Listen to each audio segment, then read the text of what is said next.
चूड़ियां नहीं पहनी मैंने। सुजल और ज्योति का अफेयर पिछले 7 सालों से चल रहा था। सुजल ज्योति के परिवार के लिए वो सब कुछ करता है जो एक बेटे को करना चाहिए। पहले तो मनीषा और अजित शुरुआत में सुजल की बहुत खातिरदारी करते हैं और उसे बहुत मान देते हैं, लेकिन जैसे जैसे समय बीतता जाता है, मनीषा और अजित को छोड़ो, ज्योति के छोटे भाई बहन ईशा और अतुल भी उसका मान नहीं करते। एक रोज ज्योति मनीषा से कहती है, मम्मी, शादी में तुम सुजल को तिलक तो दोगी ना? दिमाग तो ठीक है ना? तिलक किस चीज का? लव मैरिज में तिलक बिलक होता है क्या? मम्मी, सुजल को तिलक नहीं चाहिए, लेकिन उसके मम्मी पापा को तो चाहिए ना। गजब बात करती हो तुम। अगर मेरी शादी तुम किसी और से करती तो क्या तुम्हें खर्चे नहीं उठाने पड़ते? ऊपर से नाटक करते वो लोग सो अलग। यहाँ तो ये सब नहीं है। तेरा दिमाग खराब हो गया है क्या?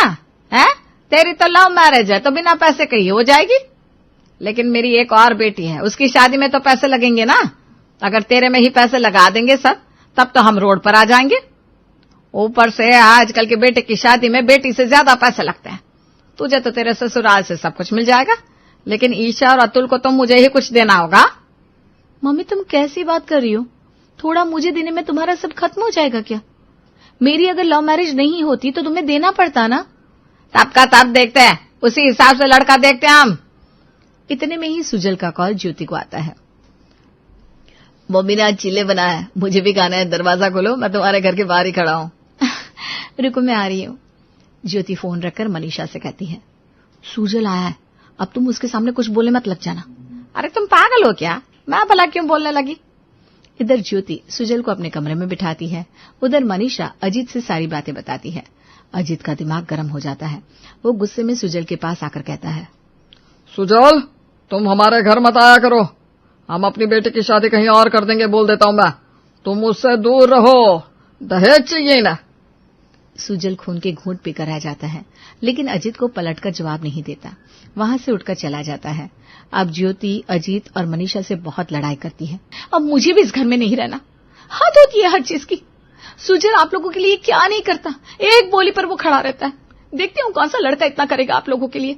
मैं जा रही हूँ ये घर छोड़कर। ईशा की शादी आप लोग अपनी पसंद से ही करना। मनीषा और अजित डर जाते हैं। अरे बेटा, ये सब क्या बोल रही है तू? तुझे सुजल से शादी करनी है ना, हम करवा देंगे, बस रहने दो, वो मैं खुद ही कर लूंगी, अब तुम्हारी जरूरत नहीं है। ज्योति मनीषा की बात नहीं सुनती। मनीषा सुजल को फोन करके कहती है, बेटा तुम ही हमारी इज्जत बचा सकते हो, ज्योति को घर से जाने से रोक लो बेटा। अब मम्मी, अब टेंशन ना लो, मैं देख लूंगा। ज्योति सुजल के पास जाती है और उसे सब बताकर कहती है, चलो हम शादी कर लेते, मुझे अपने घर नहीं जाना। शादी हम जरूर करेंगे ज्योति, और कोई हमें रोक भी नहीं सकता, पर अभी तुम अपने घर जाओ, कल मेरी फैमिली तुम्हारे घर आ रही है। सुजल ज्योति को उसके घर छोड़कर मनीषा से कहता है, मम्मी मुझे दहेज नहीं चाहिए, बस 2 जोड़े में आप अपनी बेटी मुझे दे दो, कल मेरे घर वाले रिश्ते की बात करने आ रहे हैं। हाँ तो ठीक है ना, कोई ऐसा नहीं है, वैसे भी लव मैरिज में कोई दहेज नहीं लेता। अगले दिन सुजल के घर वाले रिश्ता तय कर देते हैं और दोनों घरों में शादी की तैयारियां शुरू हो जाती है। इधर ज्योति के घर वाले हर काम के लिए सुजल को बुला लेते और सुजल आ भी जाता। एक रोज जब कपड़े खरीदने जाने होते हैं ईशा और अतुल के, तो ज्योति सुजल को कॉल करके बुलाती है और उसे आने में थोड़ी देर हो जाती है। उसके आते ही मनीषा कहती है, ये क्या है, 1 बजे तुम्हें बुलाया था और तुम अब आ रहे हो? आधे घंटे से वेट कर रहे हैं हम, मुझे आकर घर के काम भी तो करना है। जीजू अब चलो भी, और कितनी देर करवाओगे? अब हाँ चलो। सुजल गाड़ी से सबको ले जाता है, सब शॉपिंग करने लगते हैं और सुजल बेचारा गाड़ी में बैठा एक ड्राइवर की तरह उनका इंतजार करता रहता है। सुबह से शाम हो जाती है, सब शॉपिंग करते रहते हैं। शॉपिंग के बाद सब पानी पूरी और चाट के ठेले पर खाने के लिए खड़े हो जाते हैं। मम्मी मुझे बहुत तेज भूख लग रही है। हाँ तो खा लेना बेटा। अपने जीजू को भी बुला लो कोई। वो कोई प्राइम मिनिस्टर नहीं है, आ जाएंगी खुद। ज्योति सुजल को बुलाती है, सुजल तुम भी आकर खा लो ना कुछ, सुबह से ऐसे ही बैठे हो। हाँ आता हूं। सब खा पीकर गाड़ी में बैठ जाते हैं। सबके खाने के पैसे सुजल को ही देने पड़ते हैं। फिर सुजल सबको छोड़ने घर निकल जाता है, लेकिन रास्ते में उसकी गाड़ी पंचर हो जाती है। क्या जीजू ध्यान नहीं रखते हो क्या? गाड़ी पंचर हो गया, कैसे जाएंगे हम? मुझे तो घर के काम भी करना है, अरे बेटा दिमाग कहाँ रहता है तुम्हारा? मम्मी अब किसी को क्या ही पता कि गाड़ी कब पंचर हो जाए। मम्मी जी मैं ओला बुक कर देता हूँ, आप लोग उससे घर चले जाओ, गाड़ी ठीक करवा कर मैं आता हूँ। सुजल ओला बुक कर देता है और सब उसी से घर चले जाते हैं। इधर बेचारा सुजल गाड़ी बनवा कर घर आता है। इसी तरह दिन बीतने लगते हैं। शादी के खर्चे भी सुजल खुद ही करता है। शादी के ठीक एक हफ्ता पहले ज्योति के घर में सिलेंडर खत्म हो जाता है। शादी के काम में सब बिजी रहते हैं। मनीषा अजीत से कहती है, सुनिए जी, सिलेंडर खत्म हो गया है। अब मुझसे सिलेंडर नहीं उठता, अपने बेटे से कहो जाकर ले आएगा सिलेंडर और किसी के साथ मिलकर ऊपर चढ़ा लेगा। अतुल कहता है, मम्मी मैं जाता हूँ, मैं ले आऊंगा। तुझे जाने की जरूरत नहीं है, तेरे जीजा उसी तरफ तो रहता है, ले आएगा वो। तेरे पेट में दर्द हो जाएगा, वो खुद ही चढ़ा भी देगा। मनीषा सुजल को फोन करके कहती है, सुजल बेटा हमारा सिलेंडर खत्म हो गया है, पहुंचा दोगे क्या तुम? सब मेहमान आना भी चालू हो गए हैं, तुम्हारे पापा जी और साला भी बिजी है। हाँ मम्मी मैं पहुंचा देता हूँ। सुजल सिलेंडर लेकर मनीषा के घर पहुंचता है, फिर दूसरे तल्ले पर खुद ही सिलेंडर चढ़ाता है। अगल बगल के कुछ लोग सुजल को देखते हैं और उसका मजाक उड़ाते हैं। ये लड़का तो एकदम बेवकूफ है, इन लोगों ने इसे दामाद का मुफ्त का नौकर बना दिया है। अरे भाई उस लड़के को खुद ही नौकर बनने में अच्छा लग रहा है तो तुझे क्या? आज उसे नौकर समझ रहा है, कल को रत्ती भर भी इज्जत नहीं रह जाएगी इसकी। सुजल ये सब सुनकर निकल जाता है। इसी तरह एक हफ्ता बीत जाता है। ज्योति और सुजल की शादी का दिन आ जाता है। शादी वाले दिन भी मनीषा और उसके घर वाले हर चीज के लिए सुजल को परेशान करते रहते हैं। पार्टी में पिज्जा ना देखकर अजीत मनीषा से कहता है, पता नहीं ज्योति को इस लड़के में क्या देखा, एक काम ठीक से नहीं होता इससे। पिज्जा रखने को कहा था लेकिन उससे वो भी नहीं हुआ। मैं क्या करूं, आपकी बेटी आप जाने। सुजल और ज्योति की शादी हो जाती है। ज्योति अपने ससुराल चली जाती है। सुजल तुम्हारे घर वाले बहुत अच्छे हैं, मुझे अपने मायके से ज्यादा अच्छा यहाँ लग रहा है। तुम मेरे चलते मेरे घर वालों की बातें सुन रहे थे इतने दिनों से, लेकिन देखो अब सुनने की कोई जरूरत नहीं है। नहीं ज्योति ऐसी कोई बात नहीं है, वो मेरा ही परिवार है, मैं उनके लिए उनका दामाद नहीं बेटा बनना चाहता हूँ। लेकिन मैं कह देती हूँ अब तुम्हें कुछ भी सुनने की जरूरत नहीं है। मैं पग फेरों के लिए भी मायके नहीं जाना चाहती। अरे ऐसा मत करो, तुम कल अपने मायके जा रही हो और रात में मैं तुम्हें लेने भी आऊंगा। ज्योति अगले दिन अपने मायके चली जाती है। ज्योति को देखकर मनीषा की आंखें भर आती हैं। बेटा तेरे बिना ये घर खाली लग रहा है, बहुत याद आ रही है तेरी। क्या मम्मी तुम भी, मैं कौन सा दूर हूँ, आ जाऊंगी ना जब भी मन करेगा। माँ तो आखिर माँ होती है। ज्योति की आंखें भी भर आती है और उसे भी अपने परिवार के साथ अच्छा लगता है। मनीषा खाने में बहुत कुछ बनाती है। शाम को सुजल उसे लेने के लिए आता है। सुजल को देखते ही अजीत के चेहरे का रंग उड़ जाता है और वो कहता है, कैसा लड़का ढूंढा है, एक बार बैठ जाए तो उठता नहीं है। अरे धीरे बोलो ना, अगर तुम्हारी बेटी ने सुन लिया तो वो किसी से कम नहीं है। अब देखो मैं कैसे ज्योति को सिखाता हूँ, कैसे उसका ब्रेन वॉश करके उसे उसके ससुराल वालों के खिलाफ कर दूंगा ताकि ज्योति और सुजल अलग से अपना घर लेकर रहे। हाँ दीदी का अलग घर होगा तो हम भी वहाँ जाकर रह सकेंगे। तुम दोनों बाप बेटे चुप करो, कहीं सुजल ना सुन ले।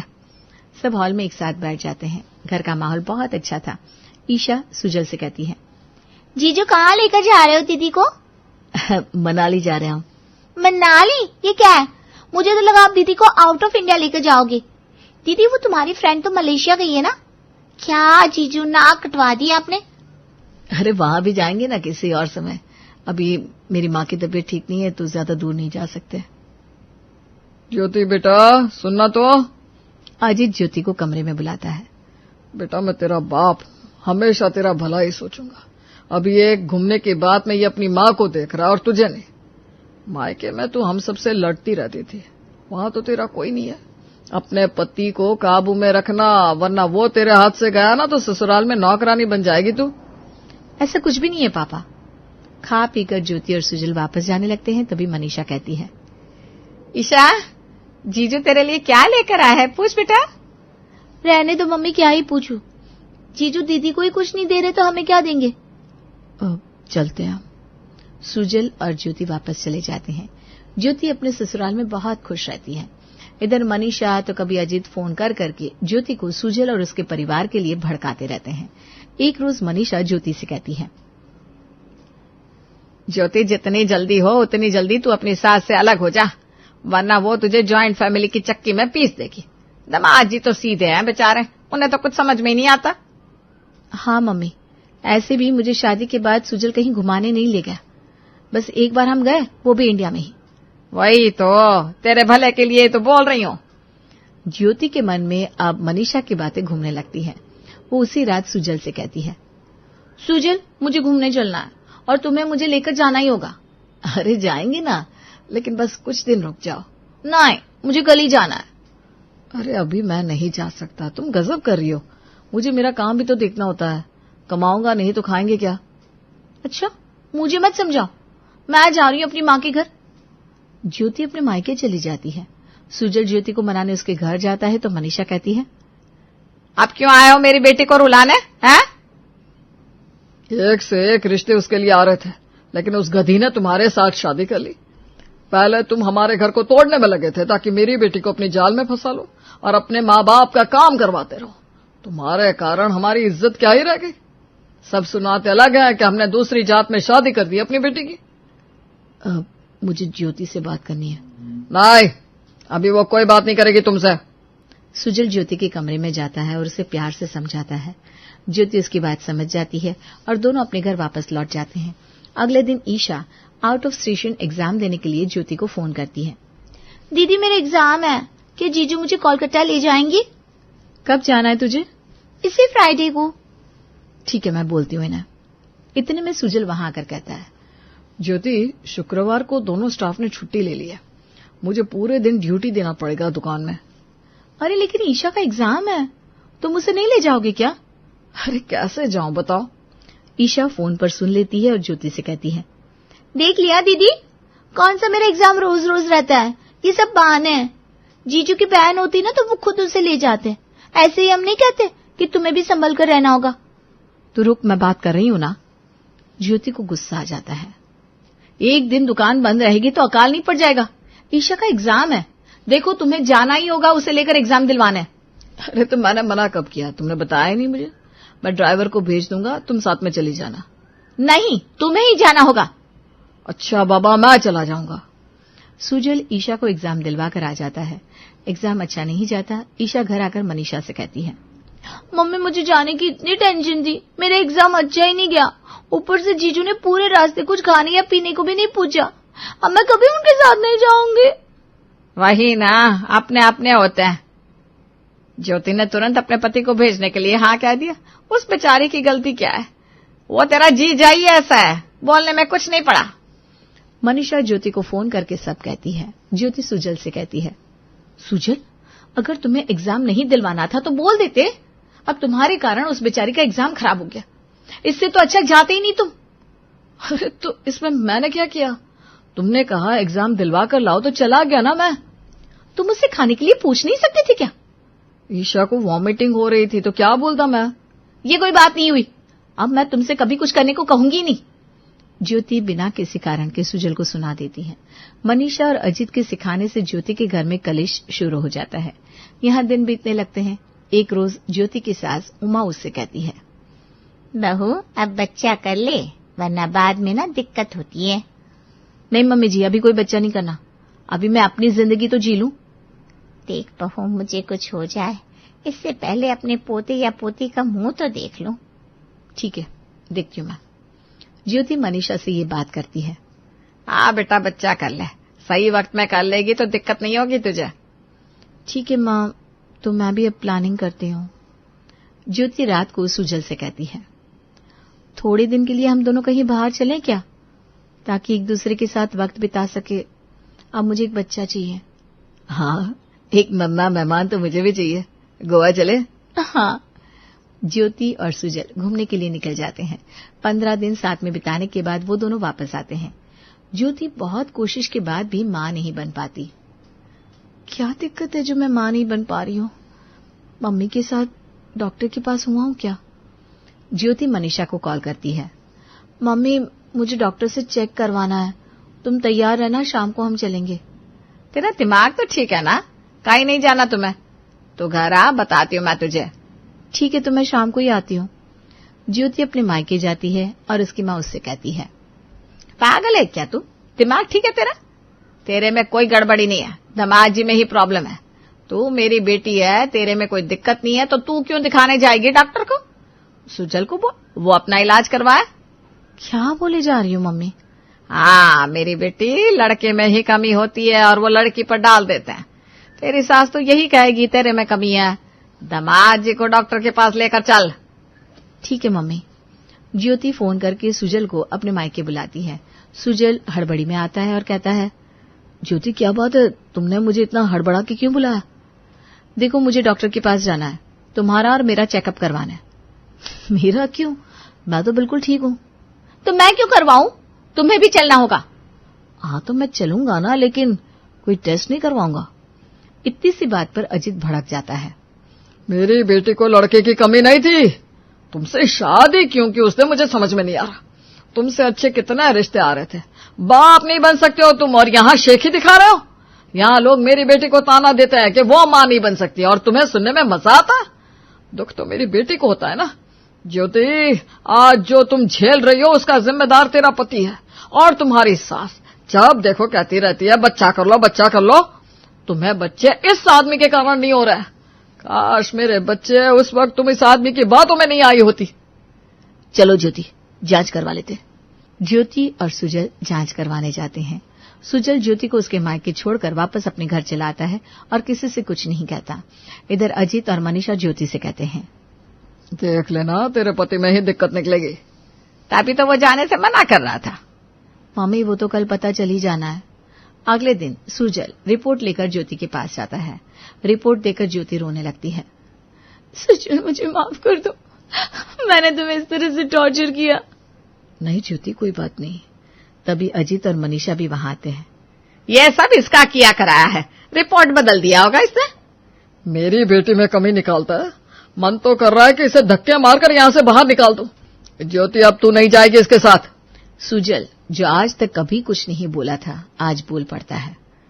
ऐसा है पापा जी, चूड़ियां नहीं पहन रखी मैंने, चलता हूं अपनी पत्नी को लेकर। अपनी बेटी को रख सकते हो तो रख लो। अजित सुजल की बात सुनकर डर जाता है और ज्योति समझ जाती है कि उसके मायके वाले झूठ बोल रहे हैं और वो सुजल के साथ वापस चली जाती है।